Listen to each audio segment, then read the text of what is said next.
अकोल्यातील राजकारण तापत असताना वंचित बहुजन आघाडीचे अध्यक्ष प्रकाश आंबेडकर यांनी आघाडीबाबत मोठं वक्तव्य केलं आहे.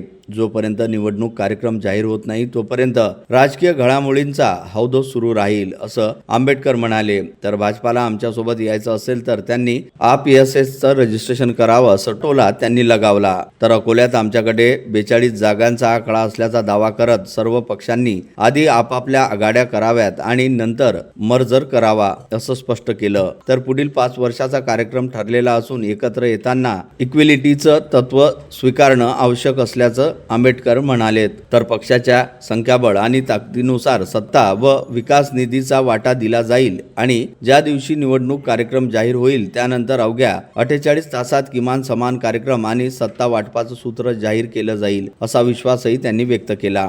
राहणार आहे. आम्ही असं व्हेरी क्लिअर आहोत की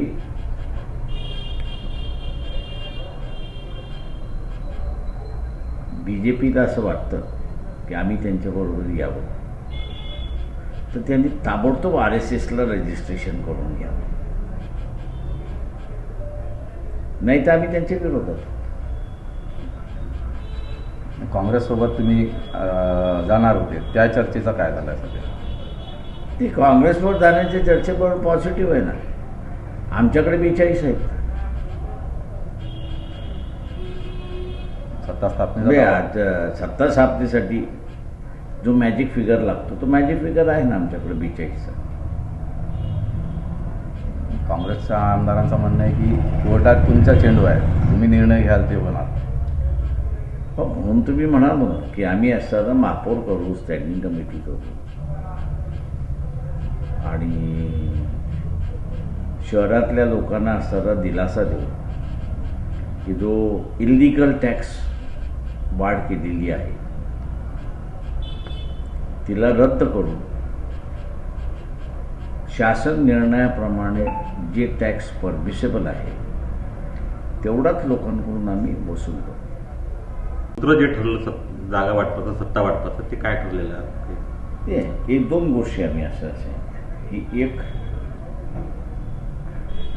कटोरा थिअरी आणि एक इक्वालिटी म्हणजे बराबरकी थिअरी. म्हटलं आपण एकत्र येणार आहोत, त्यांनी इक्वालिटीचं प्रिन्सिपल मान्य केलं पाहिजे सगळ्या याच्यामध्ये. ज्याची जेवढी स्ट्रेंथ आहे त्याचा रेशिओ आपण असताना काढू आणि त्या रेशिओप्रमाणे प्रत्येकाला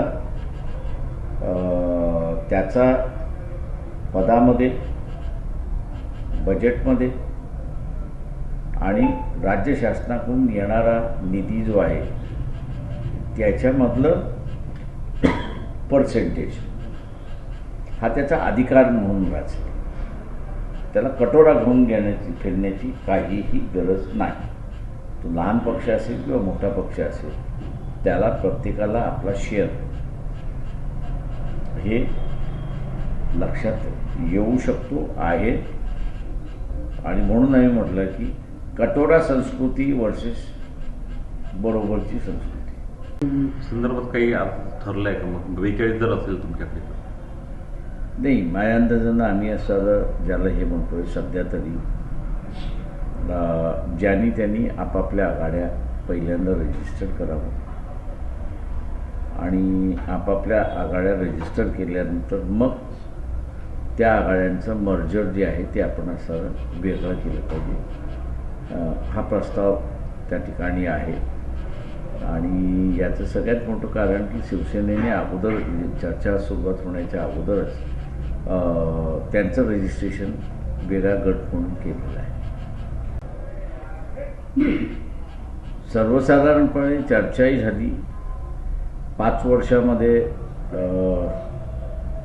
कोणाकोणाला काय काय मिळू शकतं, पॉसिबिलिटी काय काय आहे याचा असणारा एक चार्ट आम्ही केला होता प्रत्येक वर्षी.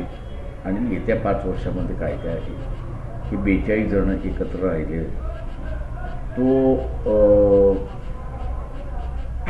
काही जणांकडे देण्यात आलेलं आहे आणि त्याच्यावरती चर्चाही होतात. बाळासाहेब, तुमच्यासोबत जे लोक आहेत त्यामध्ये दोन्ही राष्ट्रवादीचे 4 नगरसेवक आहेत, त्यांच्याबद्दल खूप मोठी संदिग्धता आहे. त्यांनी भाजप तिथे आमच्याबद्दल सुद्धा संदिग्धता आहे त्याच्यामुळे असं हे मी एक राजकारणाचा भाग म्हणून मानतो की विरोधक जे आहे ते नेहमीच कुरघोडी करण्याच्या दृष्टिकोनातून बातम्या सोडत असतात, पुढ्या सोडत असतात. त्याच्यामुळे it's a part and parcel of the game असं मी त्या ठिकाणी मानतो. काल जी बैठक झाली म्हणजे वेगवेगळ्या पक्षाचे जर असले तर काही बॉन्डिंग वेगळं दिसलं, तर काल जी चर्चा झाली, आज दिवसभरात जी चर्चा झाली, तुम्ही सर्व एकत्र राहाल हे इथपर्यंत ते लोकांचा मॅन्डेट जो आहे तो आम्ही असं सांगितलं की BJPच्या विरोधातला मॅन्डेट आहे आणि BJPच्या विरोधातला मॅन्डेट असल्यामुळे ही आपली जबाबदारी आहे की आपण तो मॅन्डेटचं रिस्पेक्ट केला पाहिजे, इज्जत ठेवली पाहिजे आणि त्या प्रमाणात आपण असताना आपलं राजकीय चारित्र्य जे आहे ते आपण ठेवलं पाहिजे. त्याच्यामुळे ह्या गोष्टीकडे सगळेच